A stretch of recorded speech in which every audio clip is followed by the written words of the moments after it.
There he is. I think that one's still quite young because it seems to have the speckled head and a lighter colour around the front. Definitely photographed it before around here.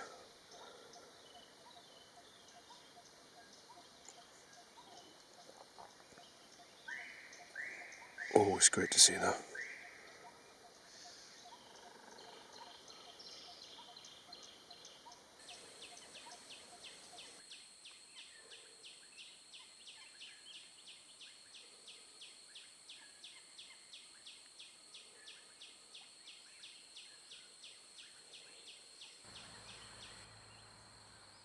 It's a hot and humid weekend in June, and I'm back again at one of my favourite places in all of Thailand, Kaeng Krachan National Park.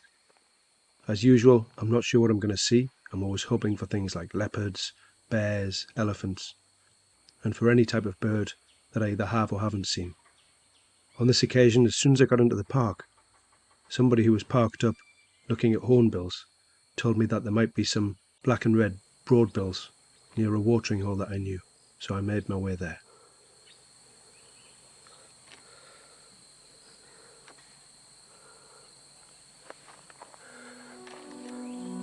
Oh, what was there? I've just lost it.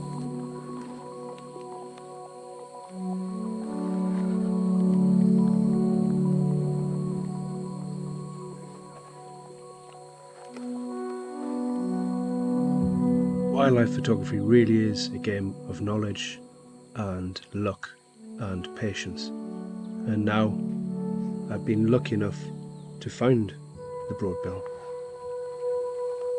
But now I had to be patient. Having spotted it after only about half an hour or so, it very quickly disappeared into the thick bamboo. But now I knew where its nest was, and that was going to be a big help. I left the vlogging camera set up, and I wandered over to the other side of the track to look at the other bigger watering hole where I've seen gaur before, muntjacs, and hope to see some birds on that side as well. I was met by thousands of butterflies and a calm cormorant and an equally calm egret. It was lovely to see them so close together.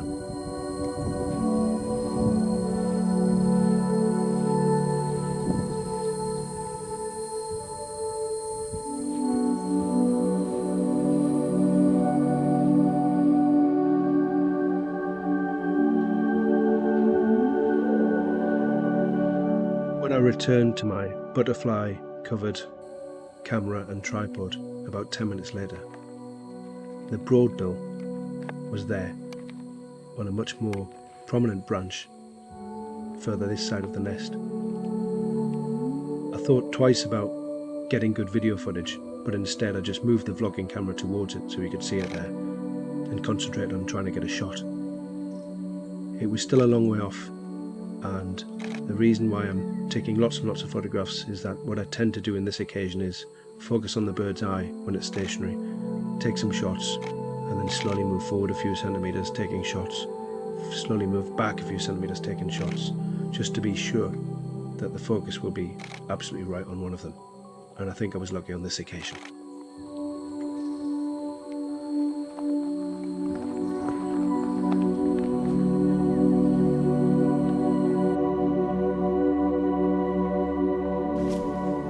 Even from looking at it on the back of the camera, I knew that I was happy with that shot. I stayed for another hour or so, in the hope of getting some good video footage, especially of the bird, or one of the two birds, flying into or out of the nest. My efforts were to no avail, and I didn't really manage to get any decent video footage.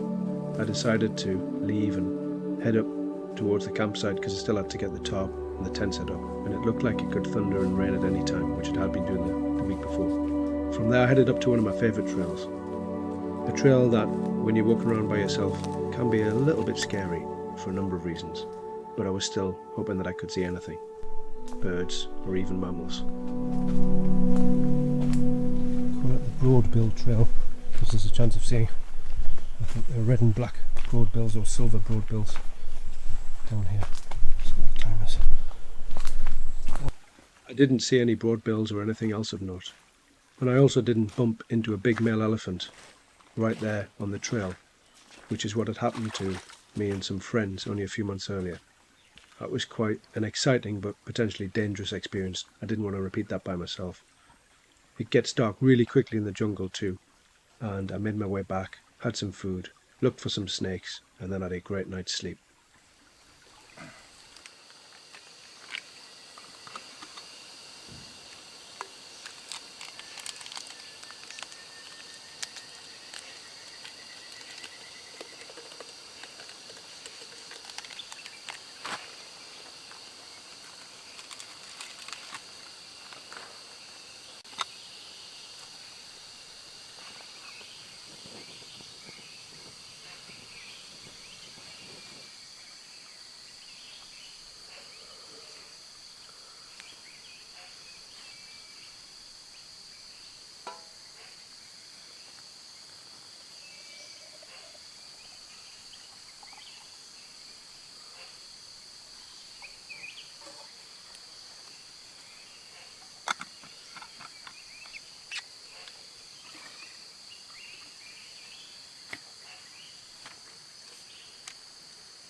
It was a lovely morning, and my friends Mike, Jamie, Billy and I decided to head out early in the hope of seeing a leopard. We didn't see a leopard, as is usually the case, or always the case in fact, but we did see something else, and another first for me, and the second broadbill of this trip.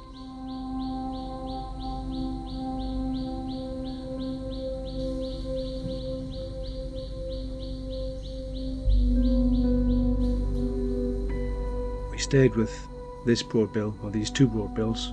The male and female were both there, and they both looked more or less identical. And we stayed with them for a long time, and until the sun came round and I could get some better video footage there with better light. They really weren't concerned about us being there, and the one that we're watching was sat kind of closest to the nest, about 5 or 6 meters away, and the other one was about another 4 or 5 meters further down on another branch. And they both just sat there watching the nest, watching us, and not really worried about anything. Dusky broadbills are the largest of the broadbills, of 7 different types of broadbills I believe that can be found in Thailand. And I'm pretty sure that all 7 can be found in Kaeng Krachan. This was only the 4th type of broadbill that I'd ever seen, having seen a banded broadbill earlier that year, and a yellow and black broadbill before that, and then of course the black and red broadbill the day before.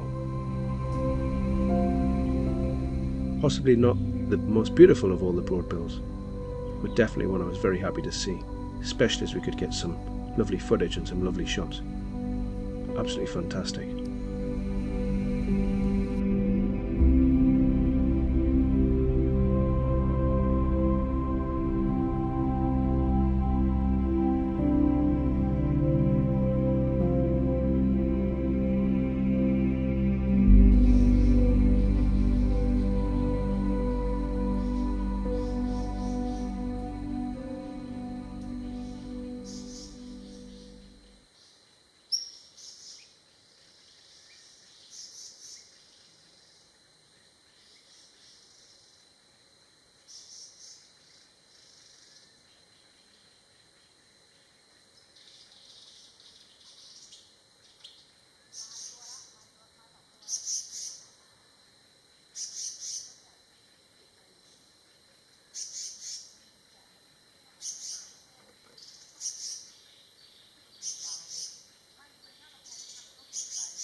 Well,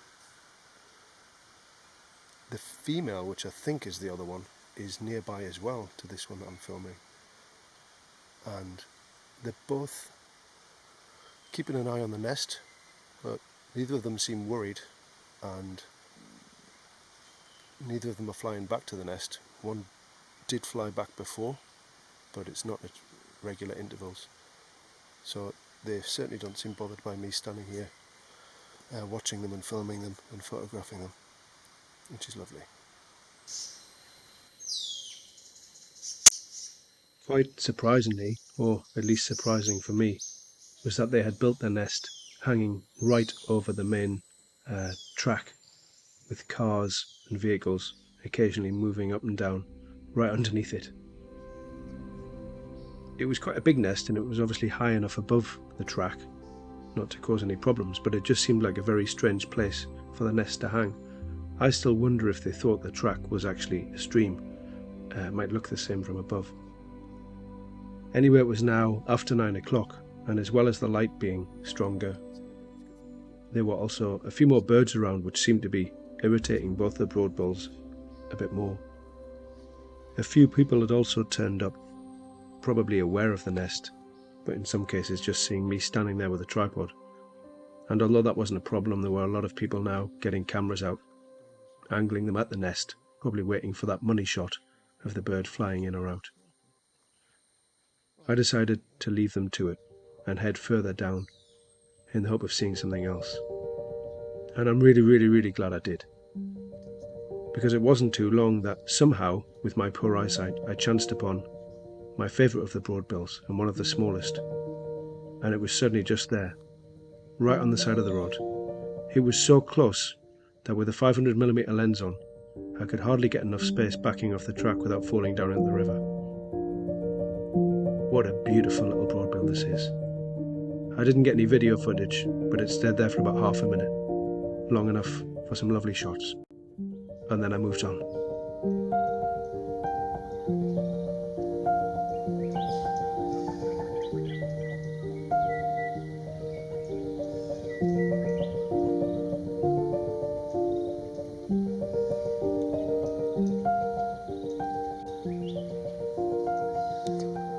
There he is.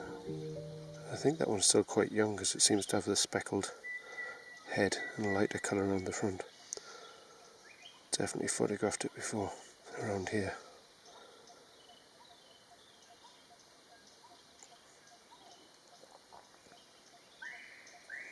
Oh, it's great to see that.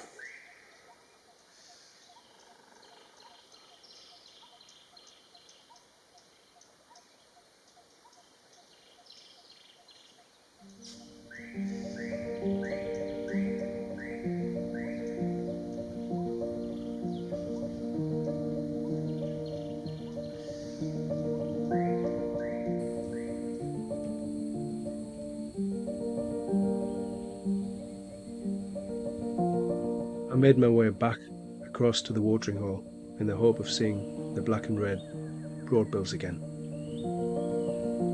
Everything was just as it had been the day before. The nest was still there. The temperature and the climate, the humidity, was still the same. I was again confronted with a squadron of butterflies which stayed with me, trying to get some breakfast off me in the form of sweat. It was beautiful though. It was really calm. There was nobody else there. It was really quiet. And I thought I could stay there a few hours before I had to head back to Bangkok, in the hope of getting some more photographs and hopefully some video footage too. What else did I have to do? I was in the jungle and I had a few hours on my hands. It's a wonderful feeling.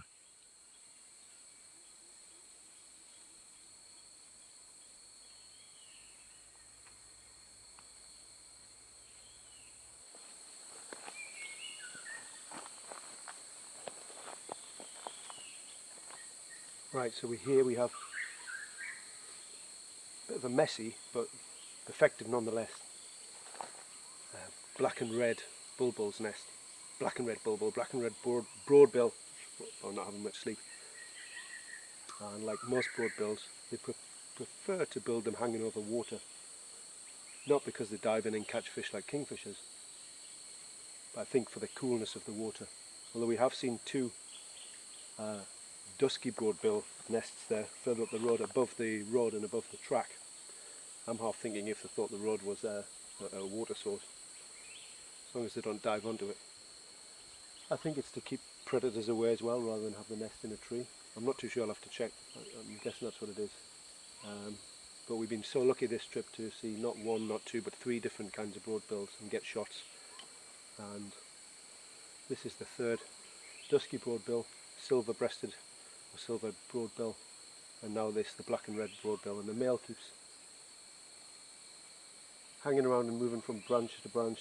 Not so much here. It has been on this first prolific branch, got some nice shots in the dry tree behind the bamboo.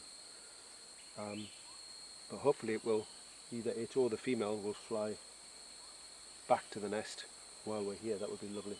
Let's see. Beautiful electric blue beak, and really pretty bird. It was a slow hot day. It reminded me of floating on the sea of the Pacific off Mexican coast, or of lying there in a field in the late afternoon of the Northumberland summer. It was beautiful, but there wasn't much happening. But as I've said, patience is perhaps the #1 key to wildlife photography, and after nearly 2 hours it did pay off, because there was some movement.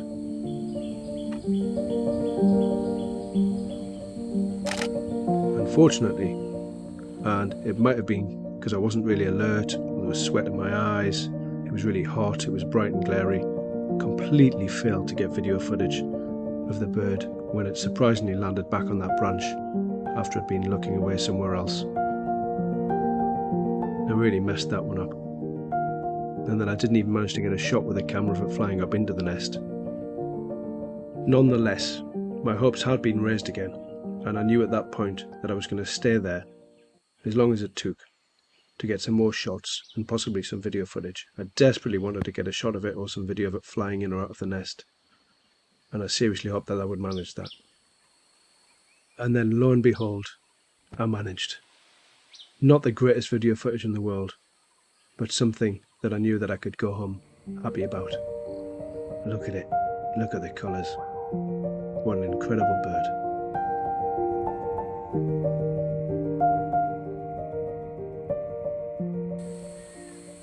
Well, I think that's it for today and for this weekend, and that's it for the Broadbills.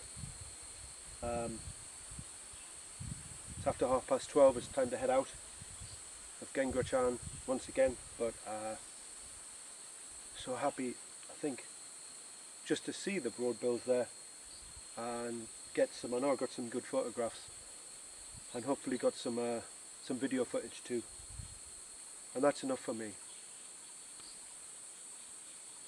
I've been here a while, they're not uncomfortable, I've kept a distance, I've enjoyed watching them, it's been wonderful, and now I want to head off and leave them, continue raising their young, and hopefully there'll be more Broadbills next year here in Kaeng Krachan.